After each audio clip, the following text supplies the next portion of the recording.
नमस्कार बंधुरा आज के रेसिपि होच्छे सोया काटलेट। तो आमरा तो मोटामुटी फिश काटलेट चिकेन काटलेट आमरा सब रकमই খেয়েছি, पनीरेर काटलेटও খেয়েছি, কিন্তু এটা একদম একটা অন্যরকম রেসিপি।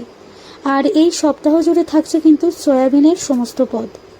তো তার জন্য দেখো আমি সয়াবিন এখানে ভালো করে গরম জলে একটু ভিজিয়ে দিয়েছিলাম। সয়াবিনটা একদম ভিজে গেছে। এরকম জল চিপে নিয়ে এই সয়াবিনগুলোকে জল থেকে তুলে একটু পেস্ট করব।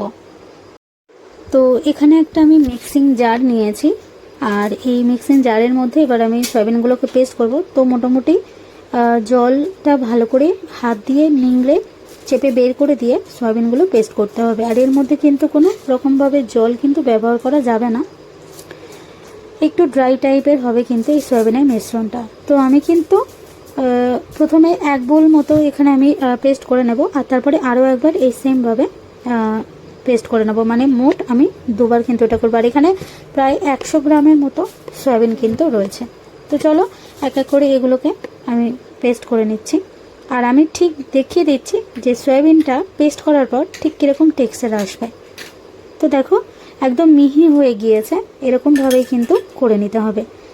আবারও আমি পুনরায় এটাকে আবারও একবার রেডি করে নিচ্ছি। তো সয়াবিনটা রেডি করে নেওয়া হয়ে গিয়েছে। এবার দেখো একটা ফ্রাইং প্যানের মধ্যে এখানে আমি পরিমাণ মতো একটু সাদা তেল অ্যাড করে দিয়েছি। এবার এই তেলের মধ্যে আমি দিয়ে দিচ্ছি আদা আর রসুন কুচি কুচি করে নিয়েছি, মানে কিমা টাইপের করে নিয়েছি চপারে।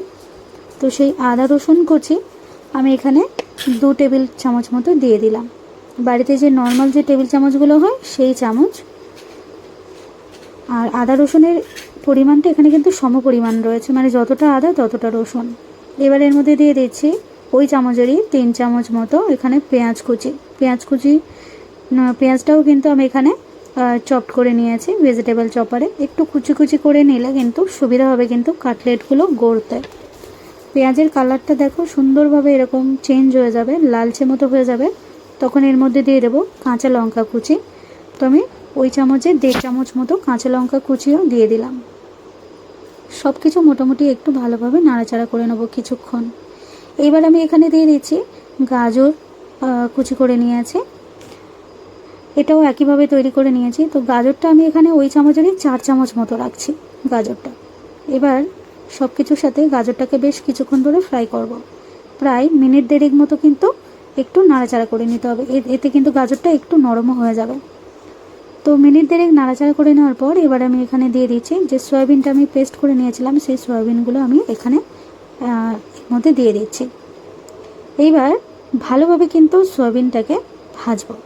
বেশ কিছুক্ষণ ধরে কিন্তু সব কিছুর সাথে কিন্তু কষিয়ে নিতে হবে, যাতে সয়াবিনের মধ্যে কাঁচা গন্ধটা একেবারেই চলে যায়।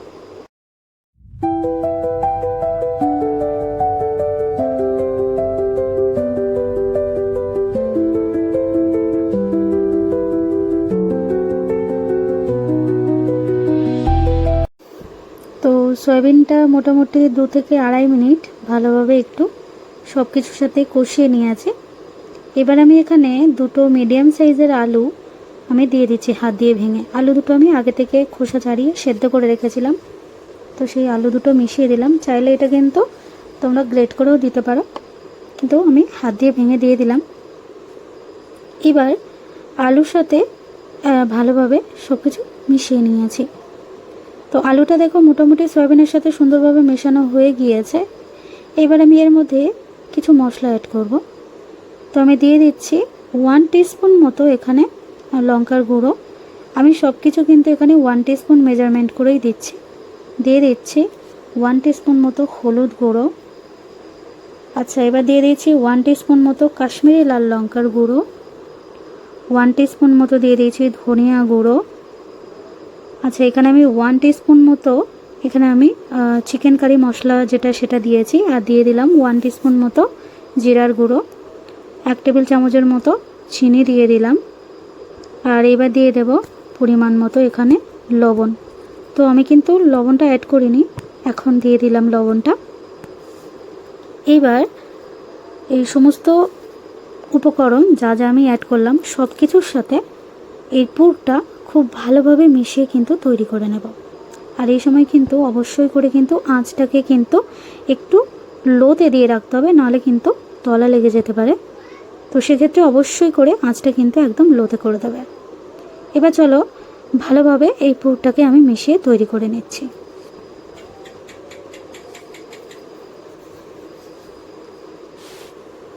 তো পুর একদম রেডি হয়ে গিয়েছে। এবার লাস্ট মোমেন্টে আমি এখানে দিয়ে দিচ্ছি 1 মুঠো মতো ধনিয়া পাতা কুচি, আর সবশেষে দিয়ে দেবো একটু ভাজা মশলার গুঁড়ো। তো মোটামুটি দেখবে আমি পনিরের যে কচুরি বা পনির কাটলেট বানিয়েছিলাম সেখানে যে মশলাটা ইউজ করেছিলাম, সেই মশলাটা আমি বরাবরই কিন্তু ওই মশলাটা বাড়িতে করে রেখে দিই সব সময়। ওই মশলাটা আমি বিভিন্ন রান্নাতে কিন্তু ব্যবহার করি। তোমরাও তো এই মশলাটা বানিয়ে দেখো আর বিভিন্ন রান্নাতে ব্যবহার করে দেখো, স্বাদ কিন্তু একেবারেই বদলে যাবে যে কোনো তরকারি, সে নিরামিষ হোক বা আমিষ। এবার দেখো পুরটা রেডি হয়ে গিয়েছে, এটাকে আমি একটা থালার মধ্যে ছড়িয়ে দিচ্ছি। পুরটাকে একটু ঠান্ডা করে নিতে হবে। তো এখন প্রচণ্ড গরম রয়েছে, সেই জন্য একটা থালার মধ্যে এটাকে ছড়িয়ে দিচ্ছি। কিছুক্ষণ অপেক্ষা করব এটাকে ঠান্ডা হওয়া পর্যন্ত। এখন মোটামুটি হাত দিয়ে মাখাতে চেষ্টা করছিলাম কিন্তু পারছিলাম না, প্রচণ্ড গরম আছে। তো প্রায় আমি মিনিট 5 পরে পুরো ঠান্ডা হয়ে গিয়েছে। এবার এটাকে ভালোভাবে হাত দিয়ে মেখে নেব। তো মোটামুটি সুন্দরভাবে হাত দিয়ে চেপে চেপে মেখে নিতে হবে, যেরকম চপের পুর তৈরি করে আর কি, সেরকমভাবেই কিন্তু মেখে নিতে হবে। একবারই সয়াবিনের কাটলেটটা তোমরা বানিয়ে দেখো, ভুলে যাবে যে ফিশ কাটলেট বা পনির কাটলেট বা চিকেন কাটলেটের কথা, এতটাই টেস্টি হয়। তো এবার এটা মাখানো হয়ে গিয়েছে। আমি মোটামুটি এখান থেকে পাঁচখানা কাটলেট করবো। আর দেখবে কাটলেটগুলো আমরা যেগুলো বাজার থেকে কিনে খাই যথেষ্ট বড় বড় সাইজের হয়, সেই জন্য আমি কিন্তু এখানে একটু বড় বড়ই করেছি কাটলেটগুলো। একদম বড় বড় যেরকম হাত মাপে হয় সেরকমভাবেই করেছি। হাত দিয়ে যতটা পারবে কিন্তু চ্যাপটা করে নিতে হবে, আর একদম পাতলা পাতলা করে নিতে হবে। খুব বেশি যেন কাটলেট মোটা না হয়, তাহলে কিন্তু খেতে ভালো লাগবে না। তো আমি 2 হাত দিয়ে একদম পাতলা করে চেপে চেপে এগুলোকে সুন্দর করে কাটলেটের আকারে গড়ে নেব। আর এদিকে দেখো আমি ময়দা একটু গুলে রেখে দিয়েছি জল দিয়ে, আর ওদিকে আমি বিস্কিটের গুঁড়ো নিয়েছি। তো দেখো আমি একটা প্রথমে তৈরি করে দেখিয়ে দিলাম।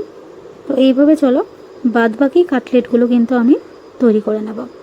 যদি অন্য কোনো শেপ জানা থাকে, চৌকো বা রাউন্ড শেপ, যা ইচ্ছা কিন্তু তোমরা করতে পারো।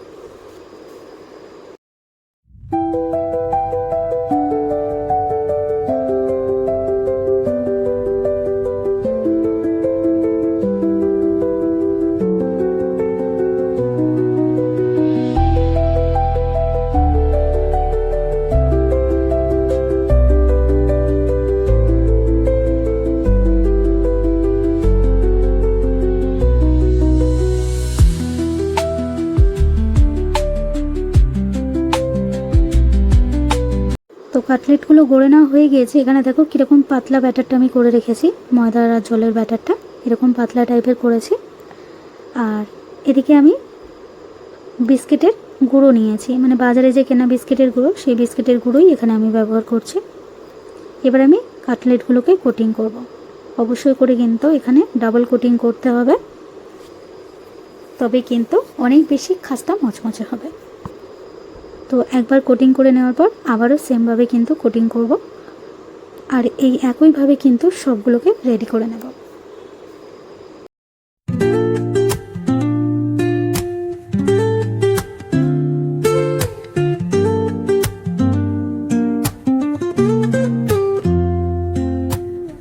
Woke up late, missed the morning glaze, but the sunlight hits and so কাটলেটগুলো দেখো তৈরি করে নেওয়া হয়ে গিয়েছে। এবার আমি কড়াইয়ের মধ্যে তেল দিয়ে দিচ্ছি ভাজার জন্য। আর যে কোনো ভাজা কিন্তু সর্ষের তেলের থেকে সাদা তেলে ভাজলে কিন্তু এর টেস্ট কিন্তু খুবই ভালো আসে, আমার অন্তত মনে হয়। তো এবার আমি এক এক করে তেলের মধ্যে, হালকা তেলটা গরম হয়ে যেতে এর মধ্যে কাটলেটগুলোকে দিয়ে দিচ্ছি।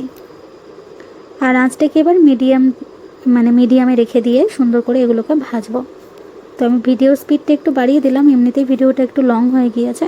তো চলো এক এক করে সুন্দর করে এগুলোকে একদম লালচে মচমচে করে ভেজে নেব।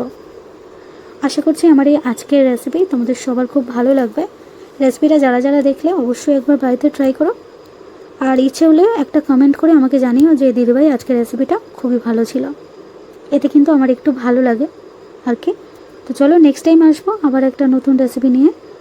সবাই খুব ভালো থাকবে আর অবশ্যই করে ফলো করবে আমার এই রান্নাগুলো। চলো আজ এই পর্যন্তই, সবাইকে টাটা। নেক্সট টাইম আসবো আবারও একটা নতুন রেসিপি নিয়ে। Seashells in the sand. Radio hums.